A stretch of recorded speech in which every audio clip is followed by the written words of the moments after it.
अब question number 3 देखेंगे, है ना। 1 2 आप लोगों ने सॉल्व किया, 1 2 मतलब आप लोग प्रैक्टिस कर लेंगे तो बहुत सिंपल लगेगा। थर्ड क्वेश्चन भी इसी तरह सॉल्व करेंगे। T1 की वैल्यू दिया -10, T2 की वैल्यू दिया -6, T3 की वैल्यू दिया -2 एंड T4 की वैल्यू दिया हुआ है 2, ठीक है ना। करना क्या है आप लोगों को, कोई रिवर्स में माइनस करना है, यानी T2 - T1, T2 is -6 minus T1 कितना है -10। सो यहाँ पे बनेगा -6 डबल माइनस का बनेगा, है ना। यहाँ पे बनेगा +10, माइनस प्लस क्या होता है, माइनस होता है, तो 10 में से 6 गया 4। Again we can solve that T3 - T2। अब T3 यानी कि थर्ड टर्म क्या है हम लोग का, -2 माइनस T2 क्या है -6। तो देखो ये T3 की वैल्यू -2 है, ये वाला माइनस जो फॉर्मूले से आया है, एंड T2 की वैल्यू कितनी है अपनी -6 है, तो इसके लिए ट्रिपल साइन हो गई।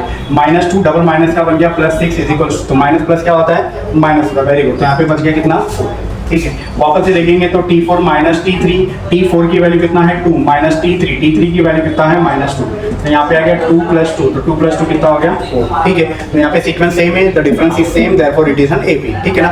इट इज एन एपी हम लोग ने प्रूव कर दिया। अगेन देखेंगे यहाँ पे 3 ही टर्म दिया हुआ है, कोई बात नहीं, 0.3, T2 की वैल्यू है 0.33, T3 की वैल्यू है 0.333।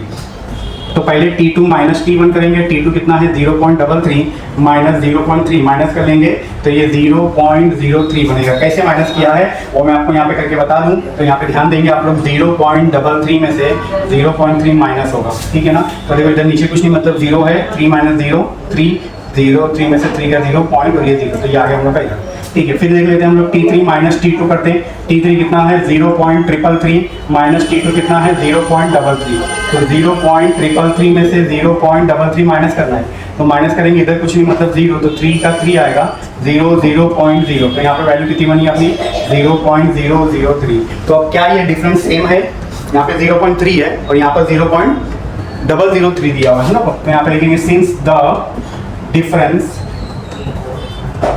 is not same, therefore it is not an AP। बस इतना करना है आप लोगों को, ओके। तो ऐसे ही करके आप लोग बाकी के जो भी क्वेश्चन है वो आप लोग प्रैक्टिस कर लीजिए। जो भी डाउट है, जो प्रॉब्लम है, आप मुझे कमेंट के अंदर मैसेज करके पूछ सकते हो। जितना हो सके अपने फ्रेंड, रिलेटिव और दोस्तों तक के फॉरवर्ड कीजिए, अपने स्कूल के, अपने क्लास के सब ग्रुप के अंदर फॉरवर्ड कीजिए, ताकि वो लोग भी इस मेथड को बहुत ही ईजी तरीके से समझ सकें। Okay, thank you.